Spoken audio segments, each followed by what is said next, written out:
Let us pray in the name of the Father, and of the Son, and of the Holy Spirit. Amen. O Jesus, through the Immaculate Heart of Mary, I offer you my prayers, works, joys, and sufferings on this day for all the intentions of your Sacred Heart, in union with the holy sacrifice of the Mass throughout the world, in reparation for my sins, for the intentions of all my relatives and friends, and in particular for the intentions of the Holy Father. Amen.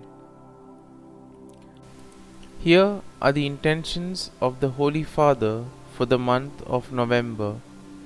For the Pope, we pray for the Holy Father as he fulfills his mission. May he continue to accompany the flock entrusted to him with the help of the Holy Spirit. Our Father, who art in heaven, hallowed be thy name. Thy kingdom come, thy will be done, on earth as it is in heaven. Give us this day our daily bread, and forgive us our trespasses, as we forgive those who trespass against us. And lead us not into temptation, but deliver us from evil. Amen. Hail Mary, full of grace, the Lord is with you. Blessed are you amongst women, and blessed is the fruit of thy womb, Jesus. Holy Mary, Mother of God, pray for us sinners, now and at the hour of our death. Amen. Glory be to the Father, and to the Son, and to the Holy Spirit, as it was in the beginning, is now, and ever shall be, world without end. Amen. My dear friends, the Word of God welcomes us this morning. And as we begin this day, let us begin by spending time with the Lord. As we have decided to welcome this day in the presence of the Lord, let us begin by thanking Him for all that He has done for us, all the blessings that He has bestowed on us, and most importantly, for all the graces, for all the favors that He has given us right from our birth till now. On many occasions, we see that because we are caught up with so many other activities, because of our busy schedule, we don't pay attention to these small details that are there in our lives. Very often, these graces, these blessings, which are so important in our lives, are kept aside. And therefore today, as we begin today's morning prayer, we ask the Lord to give us the grace so that we may be able to appreciate the good things that He has done for us. And therefore, it is appropriate that we begin today's prayer by thanking the Lord for all that He has done for us. First and foremost, we thank the Lord for the gift of life, for giving us talents, abilities, and various opportunities in our lives. We also thank the Lord for the gift of our family members, friends, relatives, near and dear ones, and all those who play a very important role in our lives. Now we see that there are so many people who have been instrumental in our lives in so many ways. These people have dedicated their time and effort, and thus they have shaped and helped us become who we are.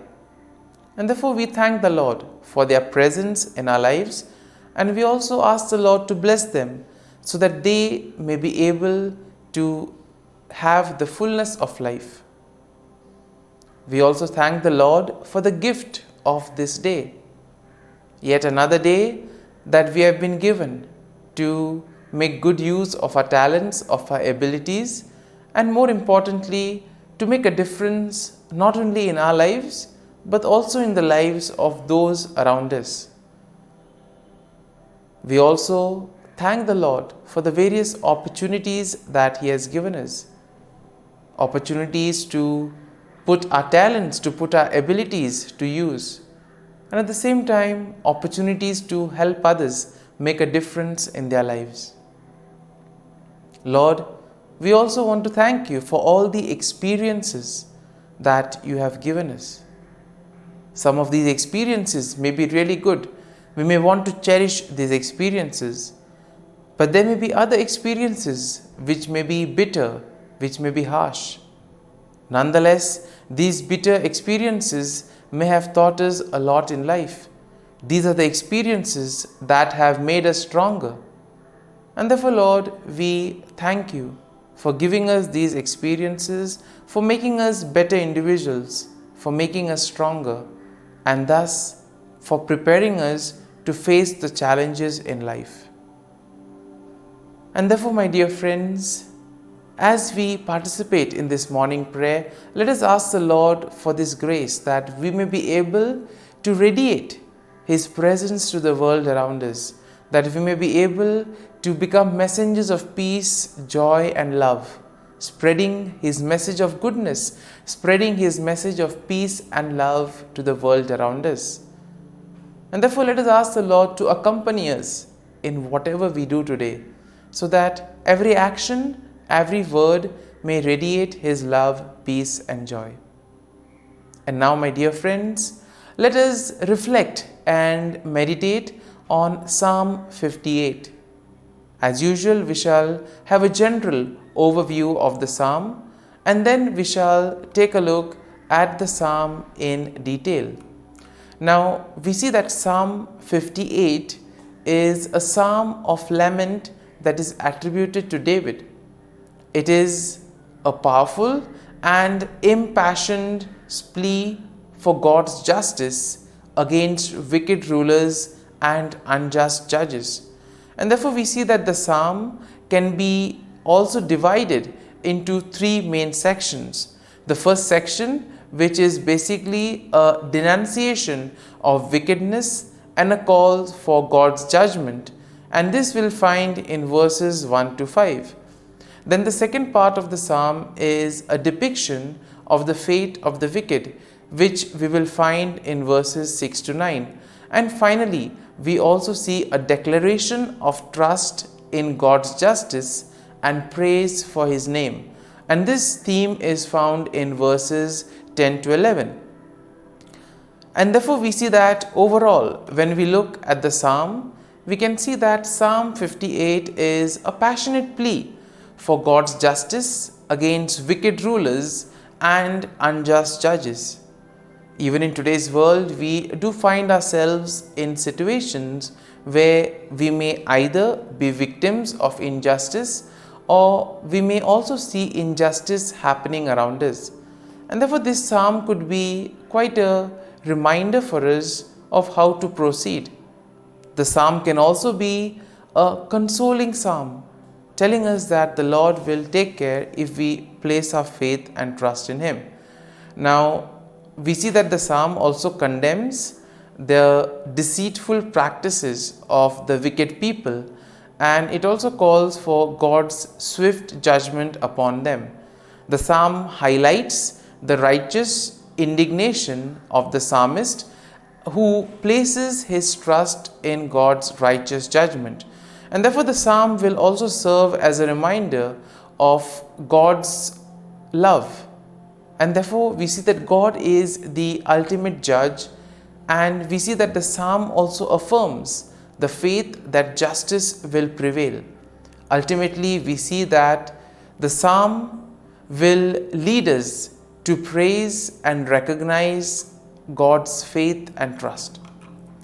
And therefore, when we take a look at the psalm in detail, we see that in the first part of the psalm, the first section, David will denounce the wicked rulers and judges who fail to administer peace. And these are the wicked people who oppress the righteous. Here we see that he uses very strong language to describe their wickedness and deceit, calling them gods who speak lies and who weigh out injustice.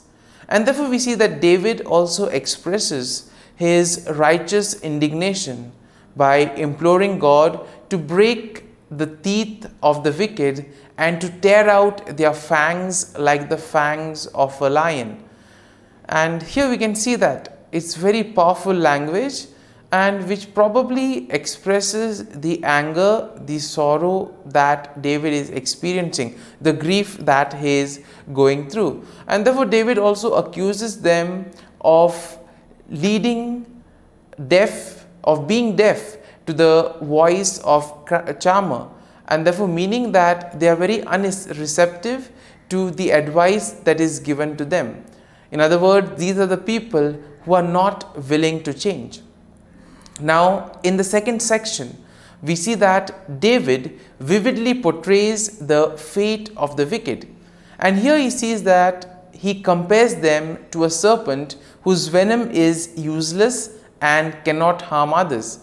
And he envisions their demise, stating that they will be swept away like a stillborn child, never to see the sun.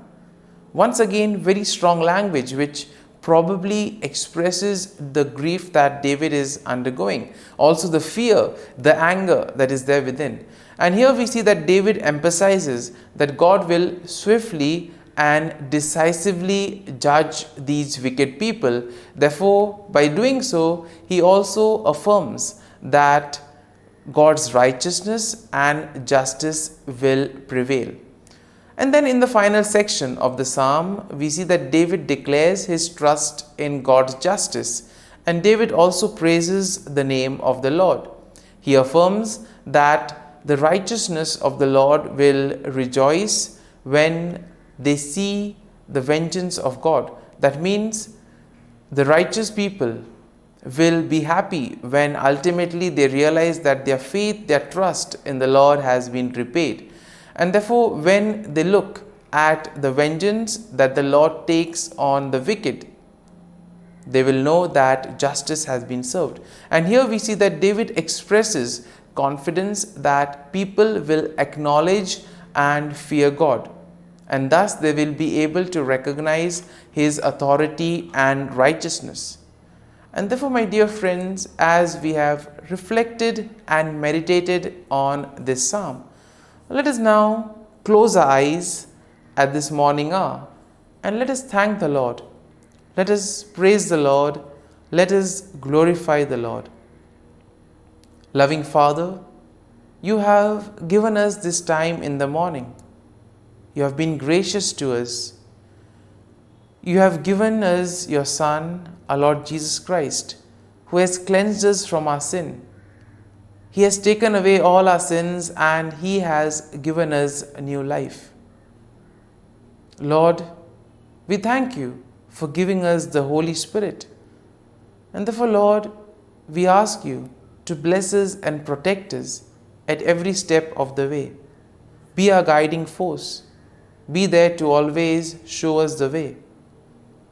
And for all this, Lord, we thank you, we praise you, and we glorify you. You have protected us and you have guarded us through the night. You have given us this time to spend with you. You have woken us up this morning and you have given us good health of mind and body. And for all this, Lord, for your love, for your mercy, for your generosity, we thank you and we praise you, Lord. You are a merciful God. You have blessed us in so many ways. As we reflect on our blessings, as we reflect on all the good things that have happened to us, as we reflect on our experiences, Lord, we want to thank you. We want to praise you for making us better individuals. And now, my dear friends, let us spend a few moments in silence and let us reflect on the psalm. Let us see what touched us. Could be a word, could be a phrase, or could be a sentence or a thought. Remain with that and allow the psalm to take root in you so that ultimately your words, your actions will radiate the love, peace, and joy of Christ to the world around.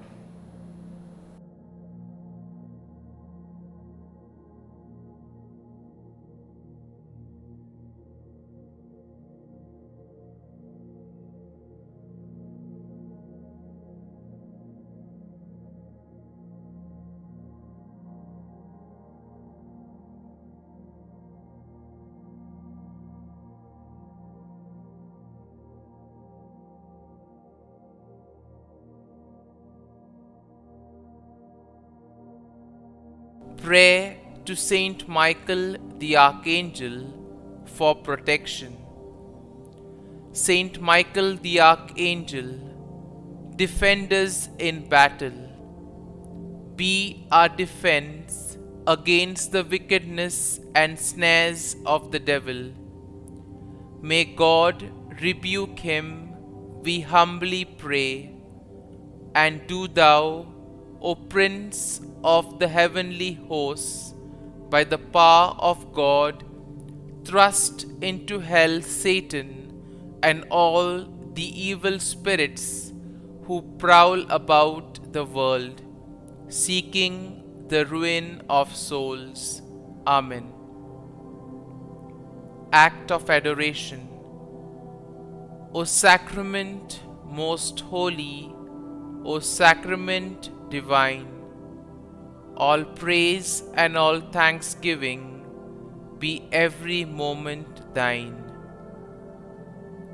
Saint Gertrude, prayer for souls in purgatory.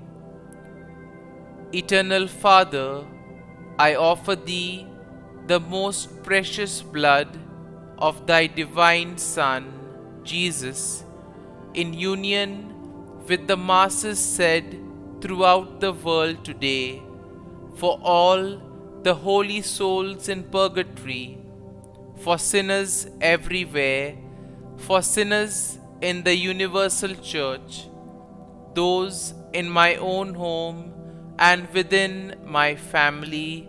Amen. May the divine assistance remain always with us, and may the souls of the faithful departed through the mercy of God rest in peace. Amen. Glory be to the Father, and to the Son, and to the Holy Spirit, as it was in the beginning, is now, and ever shall be, world without end. Amen.